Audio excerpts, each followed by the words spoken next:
and welcome back again to my YouTube channel. And for today's video, ayan, panibagong platform na naman ito. Nagkalalabas lang din dyan sa Google Play Store na under ni Monpay Trading Corporation na si Coco Peso ang isi-share ko sa inyo ngayon, na kung saan nga daw po nagpapahiram daw po ito ng pera for a minimum of 3,000 up to 30,000 pesos. At maaari mo nga daw itong mabayaran starting from 120 days up to 180 days. At meron daw po itong service fee for as low as 5% up to 10% lamang. At meron daw po itong low interest. Abay, totoo na naman kaya ito. Kaya naman interested ka na malaman ang buong detalye about dito sa bagong platform na ito, abay, panoorin mo muna ang video na ito hanggang dulo. Dahil dito nga po ay meron dito akong i-reveal sa kung anong meron ng sistema at kalakaran ng pagpapahiram dito ng pera ni Coco Peso.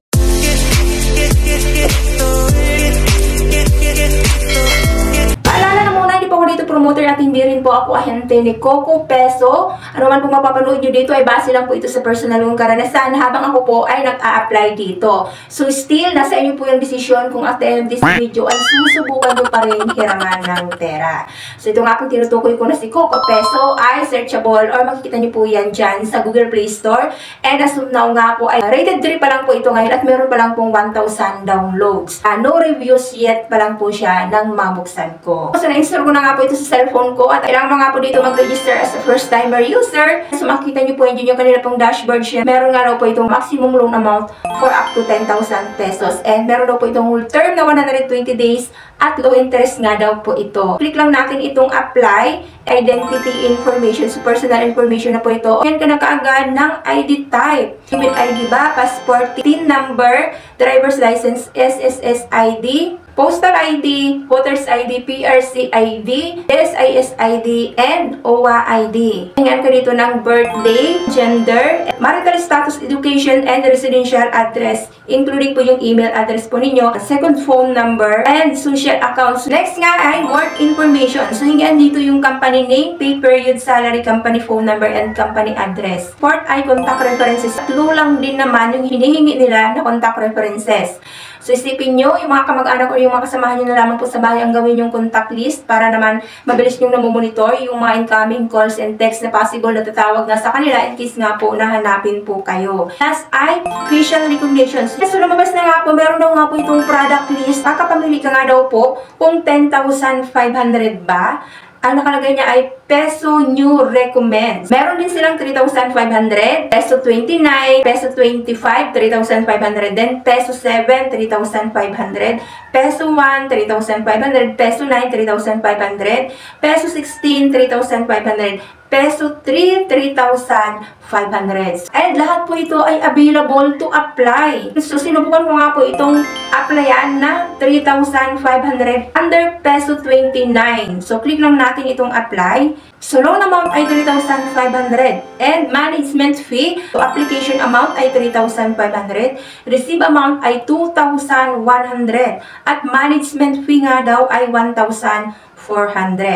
Apply date, ngayon nga pong March 19, 2025. Expiry date ay ngayon pong March 26, 2025. Ibig sabihin, 7 days lamang po yung binigay nila na repayment period. Under naman sa management fee, so interest nga daw po ay 25 pesos. So account managed fee ay 137. Platform service fee ay 344. Rest fee ay 344 din. At credit fee ay 550.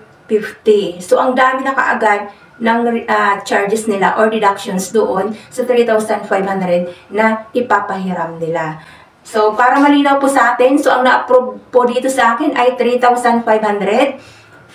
At ang marireceive ko lang nga daw po sa aking GCash account ay 2,100 lamang. Dahil binawas po doon yung management fee na 1,400.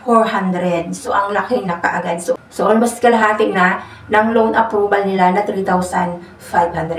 At masaklap pa dahil within 7 days lang din yung binigay nila na loan term. So, napaka-iksi ng panahon. At hindi lang po yan dyan, dahil nga po hindi mo matatapos yung application mo dito, dahil nire-required ka pa na applyan mo lahat ng available na product list nila hanggat sa maubos mo. Ayun na nga po yung ginawa ko. So, inubos ko nga naman siyang applyan lahat para matapos nga po yung application ko dito. At nung sa pinakang last na nga nang na-click ko yung 3,500, ayun lumabas niya ay, please make sure that your GCash account has sufficient balance. So, otherwise, the repayment will fail. So, click lang natin itong okay para lang makapag-proceed tayo. And then, ayun nakalagay na nga niya ay application submitted.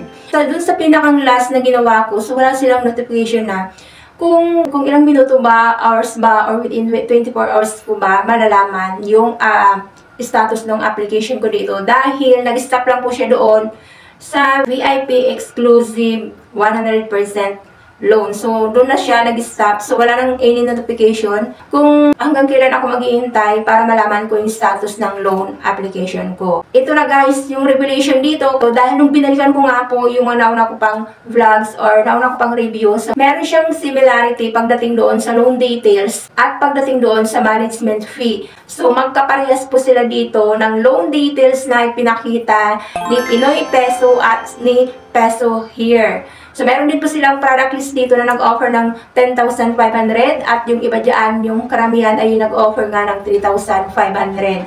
So, wala siyang pinagkaiba kay Pinoy Peso na nag-offer din ng ganong product list. Ganon din po kay Peso Here. Same sila ng product list na ino-offer. So, na-review ko na nga po ito yung si Peso Here at saka si Pinoy Peso. Na-share ko na rin po sa inyo na mayroon po itong harassment. Grabe po ito mangharas si Pinoy Peso at si Peso Here pagdating po sa singilan dahil may mga ahente po ito na grabe mangharas. May death threat, ipapahiya ka online, mapa-Facebook man yan, mapa-Facebook page.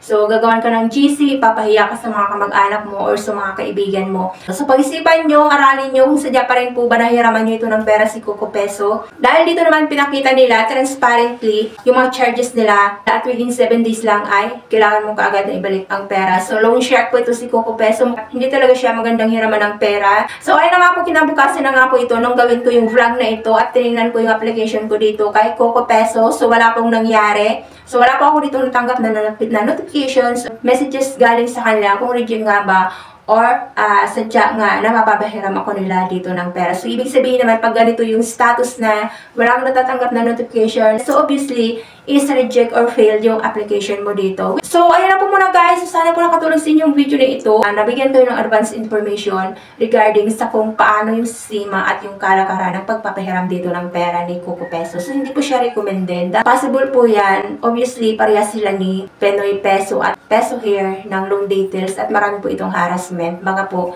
gawin din po sa inyo yung ginagawa ng mga ahente doon sa mga borrower na under ni Peso Here at ni Pinoy Pesos. So, para po maiwasan yung harassment, so, huwag niyo na po itong itry si Coco Peso dahil hindi po siya recommended loan shark application po siya.